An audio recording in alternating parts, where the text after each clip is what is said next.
So Microsoft have fired their diversity, equity and inclusion team, you surprised bastards. Many companies like Zoom, Tesla and Home Depot are also reducing their DEI staff. Well, well, well. How the turntables... What a useless position to occupy in a company. That money for DEI departments could have been spent to something actually useful. Like educating the poor, providing more food, better shelters. Or literally anything else if they truly wanted to make a beneficial difference instead of a mass-forced collective brainwashing with the goal to create easily controllable perpetual customers through emotional manipulation and the deceptive idea of a good ideology that acts more like an artificial guilt trip. Same thing that has happened through history many times, through different regimes and ideologies in a different way, but with a similar goal of exploiting the sheep.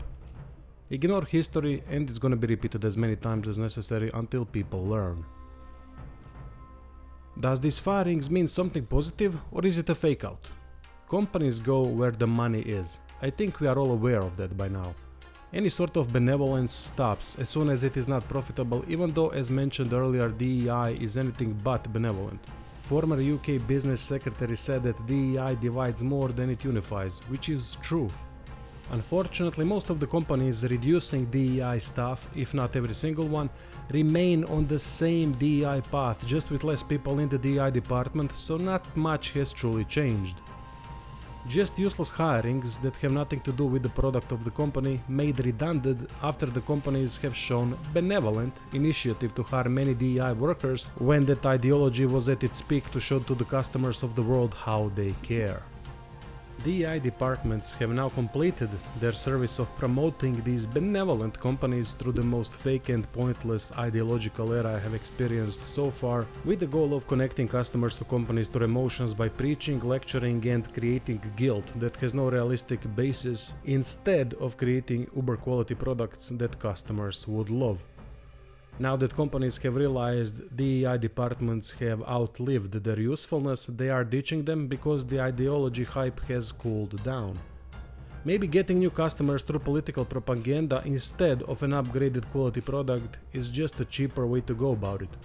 What they didn't anticipate is the pushback from you vigilant bastards.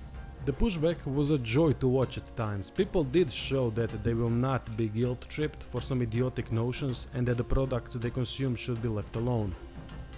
Politics is politics, religion is religion, video games are video games. And now these arrogant, deceitful, evil and greedy scumbags want to apply all sorts of political plays to convince me and you that we are at fault for something. That's rich, coming from the rich corporative bastards and investing firms like BlackRock and Vanguard exploiting the middle class and the poor in any way possible. Unfortunately, many have fallen to this just another political scheme, but not as many as they thought, so now it's time for them to change things again. Though are they changing anything in reality? Time will tell, I guess, but the ideological run is far from over. So maybe if they can squeeze more green and power from the propaganda, they most likely will. For example, Microsoft had pledged $150 million for diverse hiring with the goal of doubling Black and Hispanic leaders by 2025. So the DEI push is still going strong. What a waste of money. There must be something more behind it, some kind of tax write-off or money laundering, or they might be lying. Just speedballing here, don't know the economic laws. Maybe if anyone knows a bit more can share in comments how that investing part works. You want a more fair business world? Hire based on the individual. Give the job to the person you might think would be the best potential worker for the quality of the product you are offering. Not hiring people based on their skin color, religion, political affiliation or anything else that could score cheap political points because that is racist and leads to segregation of the workforce. Gaming and entertainment media in general have been affected by DEI and ESG, and it's never a good thing because it forces alteration of writing through the writing consulting companies like Sweet Baby Incorporated. Unfortunately, they come with the funding, and that is an extremely dangerous combination. You get the money if you do things our way. That ruins the creative freedom and in almost every case makes the game worse. Just depends to what degree. Games affected by it range from truly big ones all the way to smaller ones. God of War Ragnarok, Homeworld 3, Eiyuden Chronicles, AC Valhalla, Gotham Knights, Suicide Squad.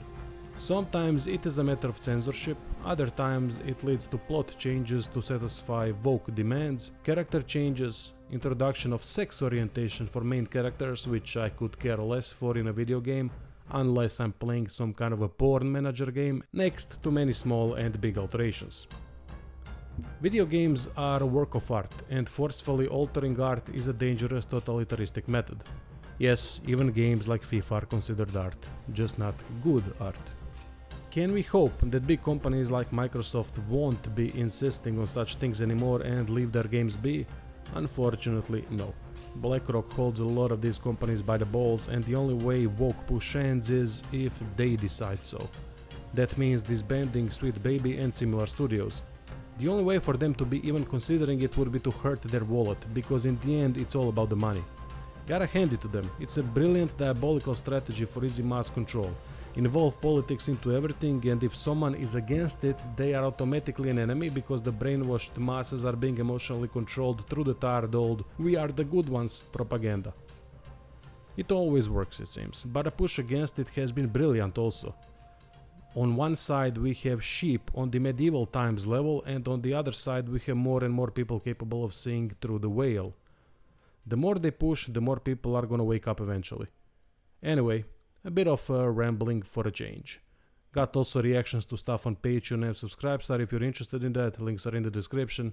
Thanks for watching.